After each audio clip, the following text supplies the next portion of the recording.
YouTube fan fest का invitation आते ही मैं निकल पड़ी मुंबई की तरफ। मुंबई पहुंचते ही मैंने होटल में चेक इन किया और उसके बाद डायरेक्ट वेन्यू पे पहुंची जहां पे हमारा इवेंट था। तो यहाँ पे मैंने सारे जगह को एक्सप्लोर किया, मेरी फोटो भी लगी थी तो यहाँ पे फोटो खिंचवाए और पूरा घूम घूम के देखा कि कहाँ पे क्या सेटअप चल रहा है। और साथ ही साथ कुछ बीटीएस शूट हो रहा था, कुछ इवेंट के लिए शूट हो रहा था, तो सब अलग अलग फॉर्मेट में यहाँ पे शूट चल रहा था। तो रात को 11 बज गए और ग्रीन रूम से मैंने अपना सामान लिया और उसके बाद चली गई होटल में।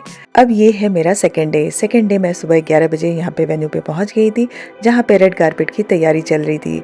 तो सारी चीज़ें देख के बहुत ही अमेजिंग लग रहा था क्योंकि कल यानी 1 अगस्त को सारा इवेंट होने वाला था।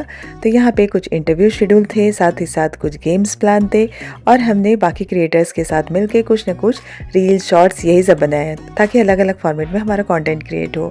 और यहाँ पे डायमंड प्ले बटन के जो क्रिएटर्स थे ना, उनके लिए बहुत ही खूबसूरत ये जगह बनी हुई थी। ये देखिए, इसमें मेरा भी फोटो था। तो ये सारी चीज़ें बहुत मेहनत से बनी थी, काफ़ी तैयारियां चल रही थी। इसके बाद हमारा सेकेंड डे का लास्ट शूट था, मतलब कुछ स्टेज रिहर्सल थे और साथ ही साथ बिहाइंड द सीन जो है वो हम शूट करने वाले थे। तो यहाँ पे ये शूटिंग चल रही है और सब क्रिएटर्स ने बहुत मेहनत की थी। बहुत दिन पहले से ये तैयारी चल रही थी, बहुत सारी प्लानिंग चल रही थी और क्या कहते हैं, ये आप देख सकते हैं किस लेवल का एफर्ट इसमें डाला जा रहा है इस इवेंट को सक्सेसफुल बनाने के लिए। तो यहाँ पे रात को हमने स्टेज रिहर्सल किया और उसके बाद सेकेंड डे मेरा यहाँ पे ख़त्म हुआ। मैंने बैग पैक किया और सेकेंड डे गई रात को लेट से वापस होटल में। तो यहाँ पे थर्ड डे थोड़ा मेकअप करना पड़ा था क्योंकि सबने कहा कि स्क्रीन में, कैमरे में, लाइटिंग में फेस अच्छा दिखना चाहिए। तो मैं मेकअप की ज़्यादा शौकीन नहीं हूँ, लेकिन लगा कि चलो ठीक है, अब जब कैमरे की डिमांड है तो कर ही लेते हैं। रेडी होके सबसे पहले मैं पहुंची अपने फर्स्ट इवेंट में जहाँ पे था मीट एंड ग्रीट। तो 20 फैंस को सुपर फैन पासेस मिले थे जो मुझसे पर्सनली मिल सकते थे। वैसे तो मैं आप लोगों से हमेशा ही मिलती हूँ, लेकिन ये मेरे लिए भी एक नया एक्सपीरियंस था और बहुत ही एक्साइटेड थी। तो जैसे ही मैं यहाँ मीट एंड ग्रीट वाले सेक्शन में पहुंची, आप लोगों को देख के इतनी खुशी हुई, मुझे लगा कि अरे इतने सारे लोग मुझसे मिलने आए। खुश होने के साथ साथ मैं थोड़ी इमोशनल भी हो रही थी क्योंकि बहुत ही अच्छा लग रहा था, बहुत ही कनेक्टेड फील कर रही थी।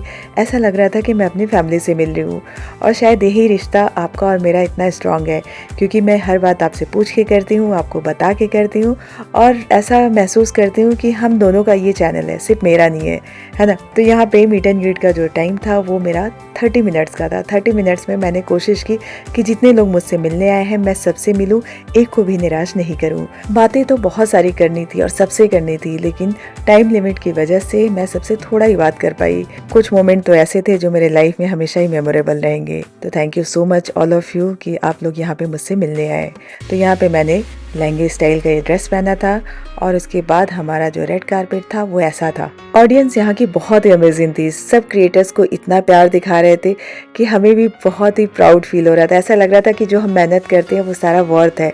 इतने लोगों का प्यार, इतने लोगों का चिल्लाना, साथ में जब आप रेड कारपेट पे वॉक कर रहे थे तो ऐसा लग रहा था ना कि पूरा क्या कहते हैं सेलिब्रिटी वाली फीलिंग्स आ रही थी। स्टेज पे पहुंचते ही मुझसे पूछा गया एक बहुत ही कॉमन और बहुत ही छोटा सा सवाल और मैं पता नहीं कौन सी दुनिया में खोई थी। मैं बोलना चाहती थी मालपुआ और मेरे मुंह से निकल गया पुलाव। तो वहाँ पे थोड़ा सा फनी हो गया, लेकिन ठीक है। मैंने भी सोचा कि चलो इसी बहाने लोग याद तो रखेंगे, अगर सही जवाब दे देती तो किसको याद रहता है ना।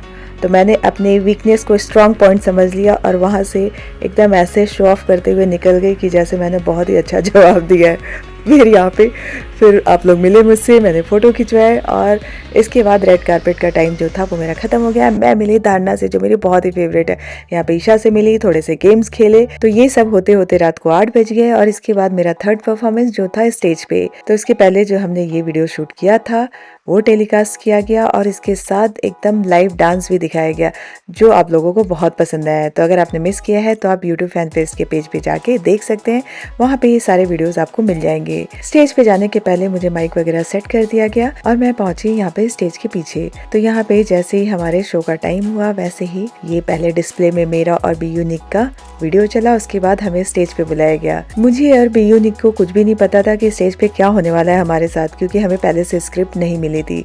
तो हमें पता चला कि हमसे सवाल पूछा जाएगा, वो भी एकदम ऐसा जिसका जवाब आप दे नहीं सकते, और अगर आपने जवाब नहीं दिया तो आपको कोई तो कड़वी ड्रिंक पीनी पड़ेगी। तो यहाँ पे कभी करेले का, कभी मिर्ची पाउडर का जो ड्रिंक था वो था। मैंने तो मिर्ची वाला पिया, बहुत ही भयंकर था, मतलब होश ही उड़ गए मेरे। लेकिन हाँ ठीक है, मैंने हार नहीं मानी। इसके बाद मैंने सुहानी की एक मैजिक देखी। मैंने फर्स्ट टाइम उसकी ये परफॉर्मेंस देखी थी तो मैं तो एकदम ही शॉक्ड हो गई थी, बहुत ही अमेजिंग था। और इसके बाद हम पहुँचे लास्ट में स्टेज पे जहाँ पे शो का क्लोजिंग था। तो जब भी ये इवेंट्स होते हैं ना तो क्लोजिंग के टाइम पे सारे क्रिएटर्स को स्टेज पे बुलाया जाता है।